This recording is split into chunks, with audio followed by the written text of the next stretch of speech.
My wife cried. I'm just not ready for kids yet, she said. I agreed to wait. 3 months later, I found a positive pregnancy test in the trash. It wasn't that she wasn't ready. She just wasn't ready with me. My name is Marcus Bennett. I'm 32 years old, and I've been married to my wife, Vanessa, for 4 years. She's 29 now. We met in grad school, got married right after graduation, and honestly, life was pretty good. We had our routines, our inside jokes, our Sunday morning pancake tradition. Normal couple stuff. The kind of comfortable rhythm you build when you think you're going to spend your life with someone. About 6 months ago, I brought up having kids. I wasn't pushing, just asking. We talked about it before marriage. Both of us wanted them eventually. I figured we were stable enough, financially comfortable, good ages for it. Seemed like the right time to revisit the conversation. Vanessa's reaction was immediate. Tears. A full breakdown. She collapsed against my shoulder, sobbing so hard her whole body shook. I'm just not ready yet, she choked out between gasps.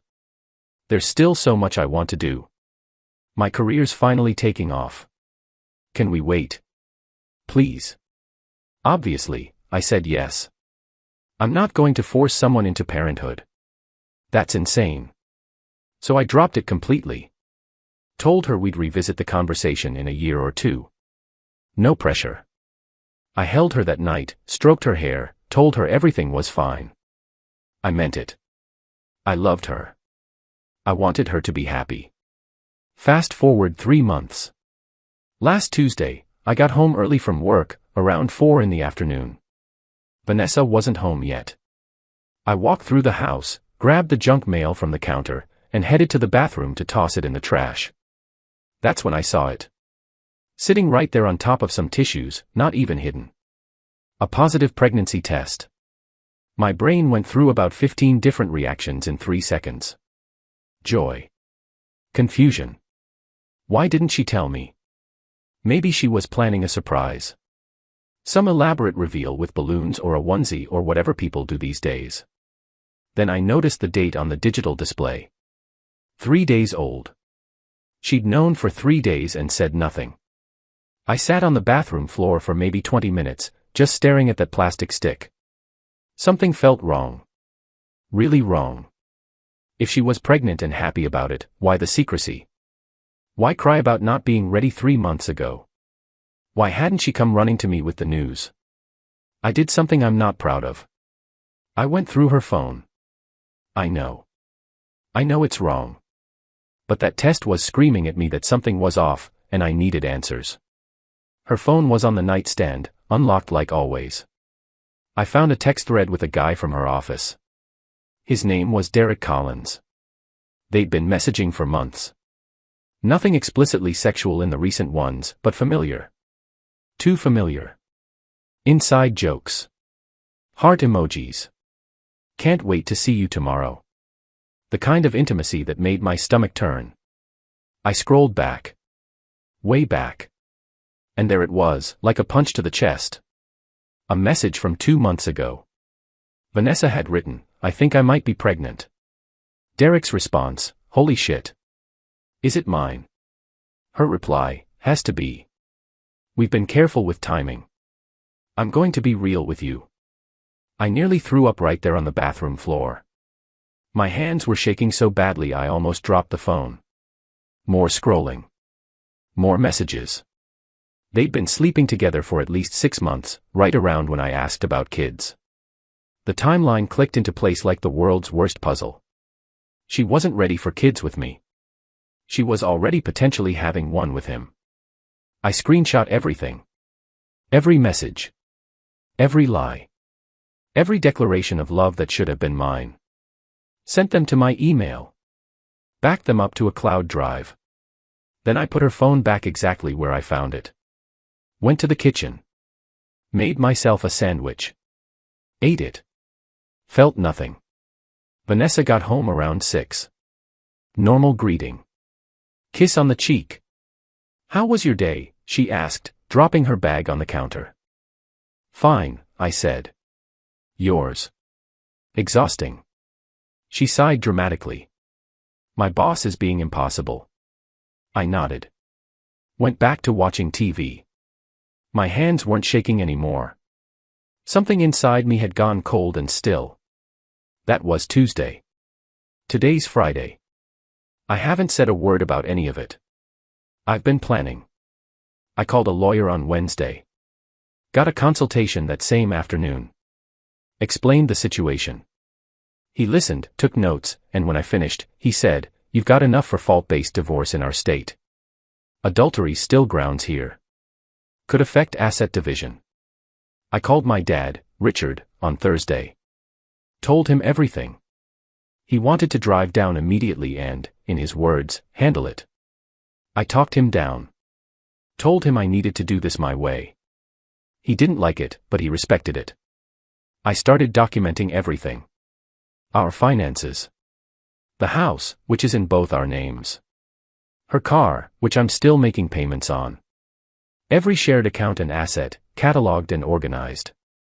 My lawyer wanted everything in order before I dropped the bomb. Here's what I know for certain.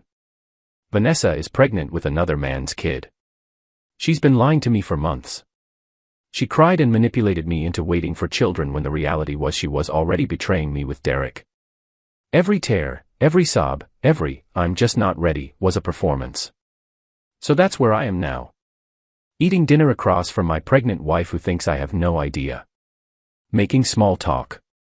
Pretending everything's normal. It's the weirdest feeling, like I'm watching my life from outside my body. I go through the motions. Pass the salt. Nod at her stories about work. Laugh at the right moments.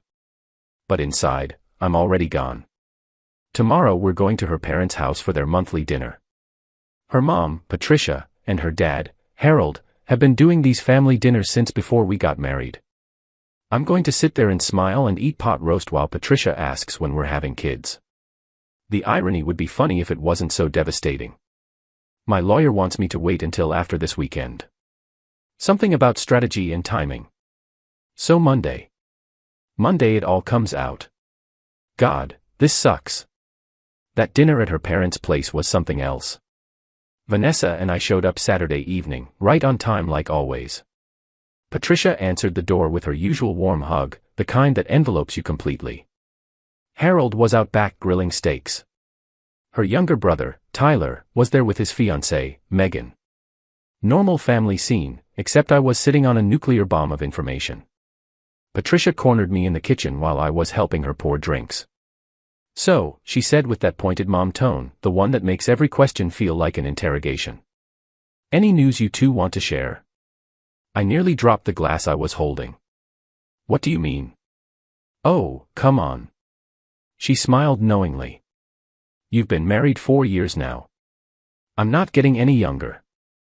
I'd like to meet my grandchildren before I'm ancient." Vanessa walked in right then. "Mom, stop harassing him. We've talked about this." "I'm just saying," Patricia continued, undeterred. "Your brother's getting married.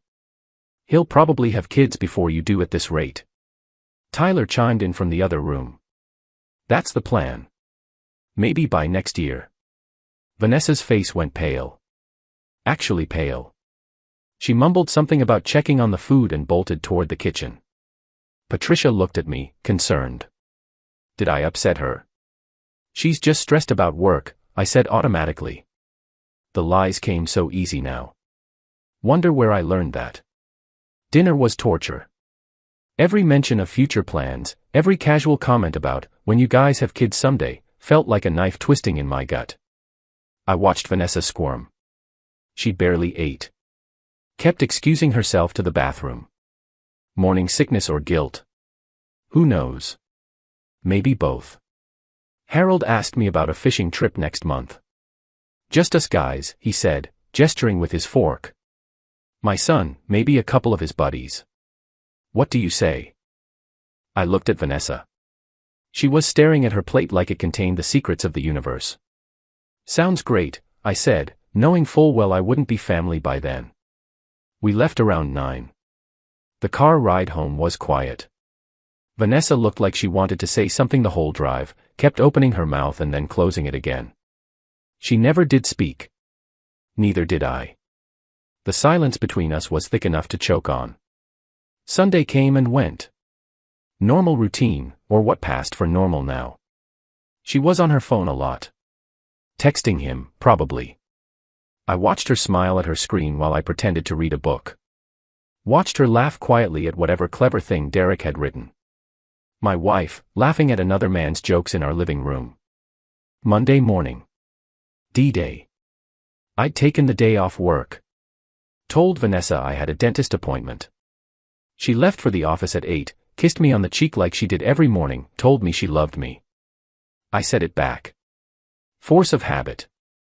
I gave it an hour, then called her cell. Hey, can you come home? Something came up. What? I just got here. Can it wait? No. Come home now. My tone must have given something away because she went quiet on the other end. Is everything okay? Just come home. She showed up 30 minutes later. Walked in looking nervous, scanning the room like she was trying to assess the threat level. What's going on? You're scaring me. I was sitting at the kitchen table. My laptop was open in front of me, the screenshots pulled up on the screen. The pregnancy test sat next to it, that little plastic harbinger of destruction. Sit down, I said. She saw the test. Her face went white. I was going to tell you. Sit down. She sat. I turned the laptop around and showed her the messages. Watched her face cycle through panic, horror, and then something else. Calculation. Like she was running through options, trying to figure out which lie might still work. It's not what it looks like, she started. Really? Because it looks like you've been sleeping with Derek Collins for 6 months. It looks like you're pregnant with his kid. It looks like you manipulated me into waiting for children while you were already carrying someone else's. I mean, we didn't plan. Which part? My voice was so calm it scared me. Cheating on me? Getting pregnant? Or lying to my face while I held you crying about not being ready? She started crying. Real tears this time, or what looked like real tears. At this point, I couldn't tell the difference anymore. I messed up, she said. I know I did. But I love you. I want to make this work. Make what work? You're having another man's baby. I don't know if it's his. The words tumbled out desperately. It could be yours. I actually laughed. The sound was hollow, nothing like my real laugh. Vanessa, we use protection every single time. Have for 3 years because you insisted you weren't ready. The math doesn't work. Try again. She crumbled. Her shoulders dropped, and the pretense fell away. Okay. Yes. It's probably his. But I don't want him. I want you. This was a mistake. A 6-month mistake. Please. She reached for my hand. I pulled away like her touch burned. Please, she begged. We can figure this out. I'll end it with him. We can raise it together. It'll be ours. The audacity actually impressed me. Are you listening to yourself right now? You want me to raise the kid you made while cheating on me? People do it. Blended families work. Blended families are from previous relationships, not ongoing affairs. She switched tactics. Anger now, flashing in her eyes. You went through my phone. That's an invasion of privacy. You violated my trust. I violated your trust. Yes. You had no right. The calm cracked. I felt the rage bubble up from somewhere deep, somewhere I'd been keeping it locked down. You're pregnant with another man's baby, and I'm the bad guy for finding out. She stood up. I need space to think. Cool. Take all the space you need. I reached into the folder beside me and pulled out the divorce papers my lawyer had prepared. Slid them across the table. In fact, take it somewhere else. You'll want to get your own attorney. She stared at the papers like they were written in a foreign language. You're divorcing me? Yeah. What did you think was going to happen? We'd just hug it out. But we can fix this. There's no fixing this. You didn't make a mistake. You made choices. Hundreds of them. Every time you slept with him. Every time you lied to me. Every time you looked me in the eye and pretended everything was fine. Those were all choices. So that's it. 4 years, and you're just done. You were done 6 months ago. You just didn't tell me. She grabbed the papers and ripped them in half, the sound sharp in the quiet kitchen. I'm not signing these. That's fine. I'll just file anyway. It'll take longer, but the result's the same. You're heartless. I'm heartless. That's rich coming from the woman who cried in my arms about not being ready for kids while carrying her affair partner's baby. She slapped me. Not hard, but enough to sting. Enough to leave a mark. I stood up slowly. Leave. Now. I live here. And I'm asking you to leave. You want to make this ugly? We can. I've got screenshots of every message. Every "I love you" you sent him. Every time you lied to me. Your family will see them. Your friends. Your boss. Everyone. You wouldn't. Try me. We stared at each other for a long minute. The kitchen clock ticked. Outside, a car drove past. Normal sounds for a moment that was anything but. Then she grabbed her purse and left. Slammed the door so hard a picture frame fell off the wall. It was our wedding photo. The glass cracked right down the middle. I sat back down. Looked at the torn papers on the table. The pregnancy test. The laptop still showing her messages to Derek. Called my dad. It's done. How'd she take it? About as well as expected. You okay? Honest answer, no. But I will be. It's been 2 weeks since the confrontation. Buckle up, because the crazy escalated fast. The first few days, Vanessa stayed at a hotel. She blew up my phone with texts ranging from heartfelt apologies to barely veiled threats. Please, Marcus, just talk to me. Then, hours later, you'll regret this. I'll make sure everyone knows what kind of man you really are. I didn't respond to any of them. My lawyer said to document everything but don't engage. So I screenshot and stayed silent. Then she showed up at my work. Wednesday afternoon, she walked right into my office like she owned the place. We need to talk, she announced. My coworker, Sarah, looked at me with raised eyebrows. You okay? I nodded. She left, closing the door behind her. How did you get past reception? I asked. Told them I was your wife bringing lunch. She wasn't carrying any lunch. We need to discuss this rationally, she said, sitting down across from my desk like we were about to have a performance review. There's nothing to discuss. Get a lawyer. They'll talk to my lawyer. Stop being difficult. This affects both of us. No, this affects you and Derek. I'm just the guy who's moving on. She tried a new approach, softening her voice into something almost sympathetic. I'm scared. I don't know what to do. The baby. Not my problem. How can you be so cold? Practice. Learn from the best. I opened my office door and held it wide.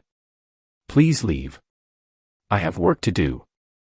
She left, but not before saying loud enough for half the office to hear, fine. Abandon your child then. See if I care. Several heads popped up over cubicle walls. My boss, Greg, came over after she was gone. Everything all right? I gave him the short version. He was cool about it, said to let him know if she showed up again and security would handle it. That weekend, Patricia called. I'd been avoiding their calls, but I figured I should answer eventually. What is going on? Her voice was sharp with accusation. My daughter is devastated. Did she tell you why we're getting divorced? A pause. She said you grew apart. That's one way to put it. Ask her about Derek. Ask her about the pregnancy test. A longer pause. What pregnancy test? The one I found. For the baby that isn't mine. I heard her gasp on the other end. That's not, she wouldn't. She did. 6 months, Patricia. I've got proof. My daughter is not a cheater. Your daughter is currently pregnant with another man's child and tried to manipulate me into thinking I was the problem for wanting kids. But sure, whatever helps you sleep at night. I hung up. Later that day, Harold called. He was calmer, his voice measured. Son, is this true about the affair? I appreciated that he asked instead of accused. Yeah. I've got the messages. I'm sorry you had to find out this way. He was quiet for a bit, and I could picture him in his backyard, probably standing by the grill where we'd had so many family dinners. What do you need from me? Nothing. Just take care of her. She's going to need support. And you? I'm handling it. For what it's worth, I'm sorry. You deserved better. That actually got me. Harold was always decent to me. Treated me like a son from day one. Thanks. I appreciate that. Monday brought the real circus. Vanessa moved back into the house while I was at work. Just showed up with Tyler and started moving her stuff back in. I got home to find her in our bedroom, unpacking boxes like nothing had happened. What are you doing? I live here. I'm staying until the divorce is final. No, you're not. You can't force me to leave. It's my house too. My name's on the deed. She was right. Legally, I couldn't kick her out. I called my lawyer immediately. He said unfortunately she had rights until the divorce was finalized or a judge ordered otherwise. Don't engage, he advised. Document everything. We'll push for exclusive use of the property based on the circumstances. Great. Just great. Living with her became psychological warfare. She'd make dinner and offer me some. I'd decline. She'd leave her pregnancy vitamins on the kitchen counter where I'd see them. I'd ignore them. She'd try to initiate conversations about the future and what we both really want. I'd walk away. She'd cry loudly at night. I moved to the guest room. Started sleeping with my door locked. Then Derek tried to step up. He actually called my cell phone one evening while I was trying to eat dinner in peace. Look, man, we need to talk about this situation. No, we don't. She's having my baby. That's my kid. Cool. You deal with her then. I'm trying to do the right thing here. 6 months too late, but okay. I love her, man. We didn't mean for this to happen. You didn't mean to repeatedly sleep with my wife for half a year. It was all accidental. Don't be a jerk about this. I'm being a jerk. That's rich. You're the guy who impregnated someone else's wife. She wasn't happy with you. And you know this how? Because she told you. While lying to me. Super reliable source. Whatever. I'm stepping up. Taking responsibility. You should respect that. I respect nothing about you. Lose my number. I blocked him. Then, for good measure, I found his LinkedIn and saw we had mutual connections in the industry. I sent a polite heads up to a few people I knew at his company about potential ethical concerns. Didn't name names, just mentioned that I'd discovered an affair and wanted to make sure HR was aware of potential fraternization policy violations. Their company has strict rules about relationships between employees. Found that out when I did some digging. 2 days later, Vanessa came home crying. He got called into HR, she said. They're both being monitored now. Did you do this? Do what? Report us to HR. Why would I do that? I don't even work there. Somehow they found out. I shrugged. Guess secrets don't stay secret. Maybe someone from the family dinner mentioned it. Your mom seemed pretty upset. She knew. I could see it in her eyes. But she couldn't prove anything. You're ruining my life. No, you did that. I'm just not helping you hide it anymore. She escalated. Started telling people I was abusive. That I'd hit her. That she was afraid of me. I found out when her friend Brittany called my phone. If you touch her again, I'm calling the cops. I have never touched her. Who told you that? She did. She's got bruises. From what? I've been avoiding her. Check the guest room. I sleep there now. We barely speak. She said you pushed her. When? Where? Give me a specific incident. Silence. That's what I thought. She's lying to get sympathy. Check the facts before you accuse people of abuse. But the damage was spreading. Her social media became a sob story. Posts about surviving difficult times and staying strong despite betrayal. The narrative was flipping. I was becoming the villain. My friends knew the truth. Her friends believed her.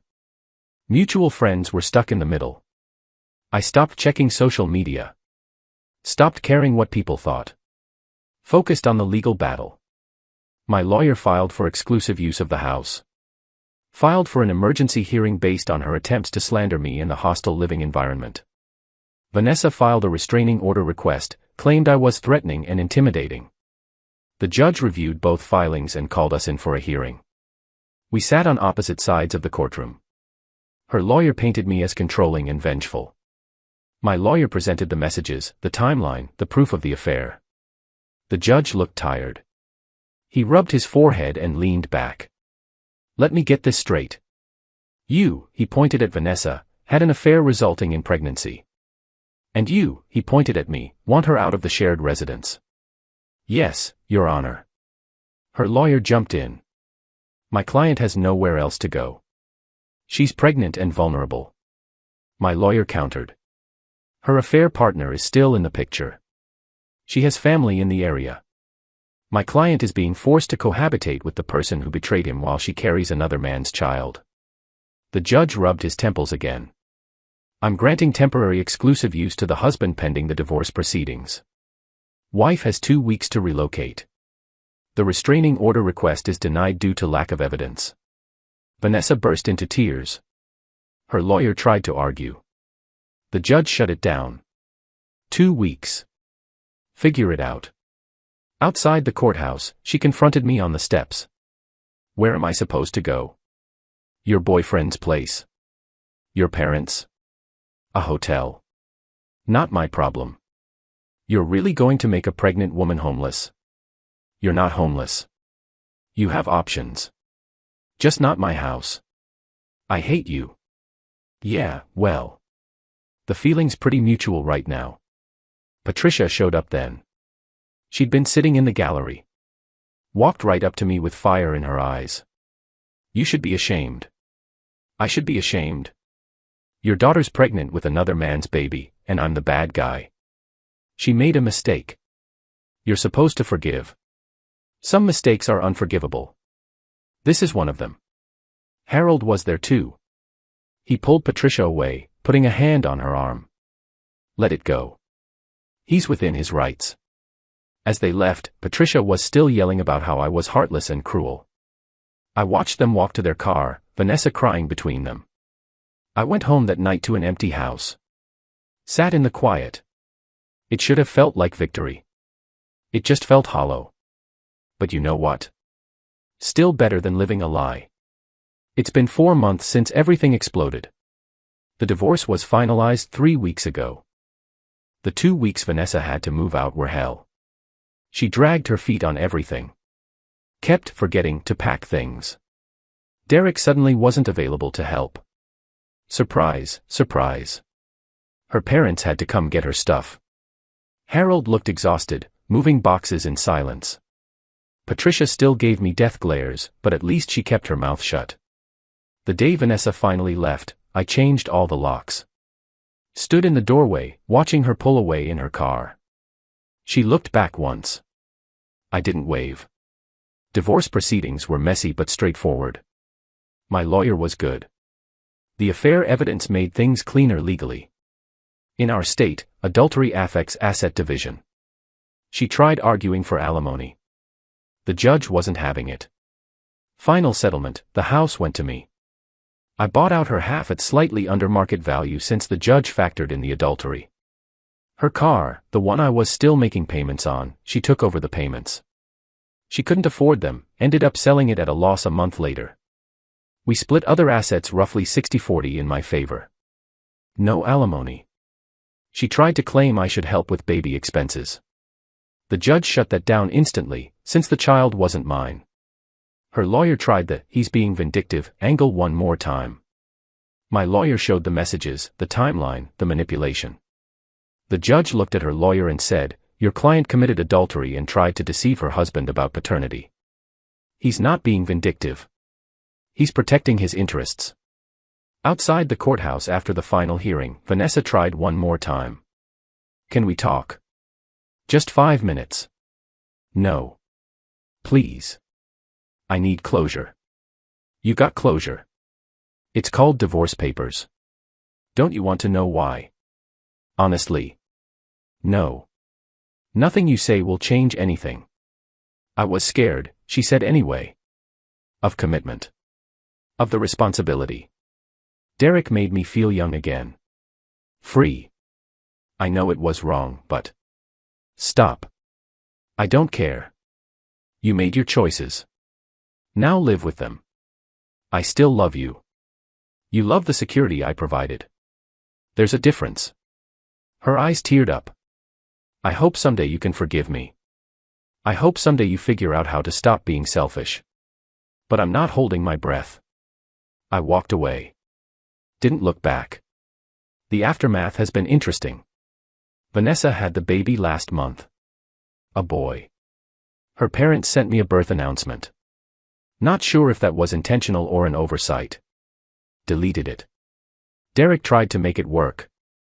Apparently, they lasted 6 weeks after the baby was born before he bailed. Turns out being an actual father is harder than being the fun side piece. Who knew? I heard through mutual friends that Vanessa is struggling. Living with her parents. Working part-time because childcare is expensive. Derek sends minimal child support. Apparently, she tried reaching out to him recently and he told her to leave him alone. Said he did his time. Do I feel bad for her? Sometimes, in weak moments. Then I remember the lying. The manipulation. The crying about not being ready while already carrying someone else's kid. And the sympathy evaporates. Patricia tried calling me once, about 2 months ago. Wanted to know if I'd consider helping financially since Vanessa is having such a hard time. I laughed. Actually laughed. She made her bed. Tell her to ask Derek for help. He won't return her calls. Again, not my problem. Never was. Never will be. Hung up. Blocked the number. As for me, I'm okay. Not great. Not terrible. Just okay. I sold the house. Too many memories. Got a 2-bedroom condo closer to downtown. Smaller, but it's mine. No ghosts. Therapy helped. Took me a few months to even go. Felt weird talking about it, but my therapist, Dr. Webb, was good. Helped me process the anger, the betrayal, the grief for what I thought we had. For the future I thought we were building together. I started dating again recently. Nothing serious yet. Went on a few dates. It's weird being back out there. Everyone's on apps now. Feel like I'm learning a new language. Trust issues are real, though. I catch myself reading into things. Questioning intentions. Wondering if someone's texting when they say they're not. Dr. Webb says that's normal. Says it'll take time to rebuild that ability to trust. Some days I wonder if I ever will completely. Work's been good. Actually got a promotion. Threw myself into projects during the worst of it. Silver lining, I guess. I reconnected with old friends I'd lost touch with during the marriage. Vanessa had always found reasons we couldn't hang out with them. They're not really our people, she'd say, wrinkling her nose. Turns out they're exactly my people. Went to a basketball game last weekend with guys I hadn't seen in 3 years. Felt good. My dad, Richard, checked in regularly at first. Now it's back to normal calls. He doesn't bring her up. Neither does my mom, Claire. They're just glad I'm moving forward. The holidays were hard. First Thanksgiving and Christmas alone in years. Made plans with friends instead of family. Different, but manageable. Cooked myself a turkey breast instead of a whole bird. Watched football. Felt okay. I ran into Tyler at a grocery store last month. Vanessa's brother. He apologized. Said he didn't know the full story until later.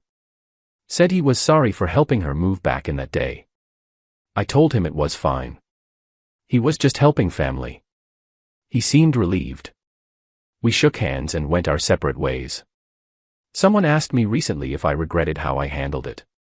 If I wished I'd tried counseling or fought for the marriage. Honest answer, no. You can't counsel your way through someone carrying another man's baby. You can't work through that level of betrayal. Some things are just done. Vanessa chose to cheat. Chose to lie. Chose to manipulate. Those were her decisions. I just refused to be collateral damage. The pregnancy test in the trash was a gift, in a weird way. Showed me who she really was. Saved me from years more of lies. Saved me from raising a child that wasn't mine while she continued her deception. Do I miss the good times? Sure. I miss what I thought we had. But that was built on lies. You can't miss something that never really existed. I'm not the same person I was 6 months ago. I'm harder now. More guarded. But maybe that's not all bad. At least I'm not naive anymore. To anyone going through something similar, trust your gut. That feeling that something's wrong. Listen to it. Don't let anyone convince you you're paranoid or crazy. Protect yourself. Get evidence. Get a lawyer. And don't light yourself on fire to keep someone else warm. Vanessa wanted me to raise another man's kid while she kept lying to my face. The entitlement was unreal. Like I owed her that level of sacrifice after everything she did. Some people genuinely don't understand consequences. They think love means unlimited chances. That commitment means accepting anything. It doesn't. There's a difference between working through problems and being a doormat. She crossed lines you don't come back from. So yeah. I'm divorced. 32. Starting over. Could have been worse. At least I found out before I wasted more years. Before I raised a kid that wasn't mine. Before I buried myself deeper in a lie. The condo is quiet now. No arguments. No tension. No wondering if she's texting Derek while I'm in the other room. Just peace. It's lonely sometimes. But it's honest. And after months of lies, honest feels pretty good.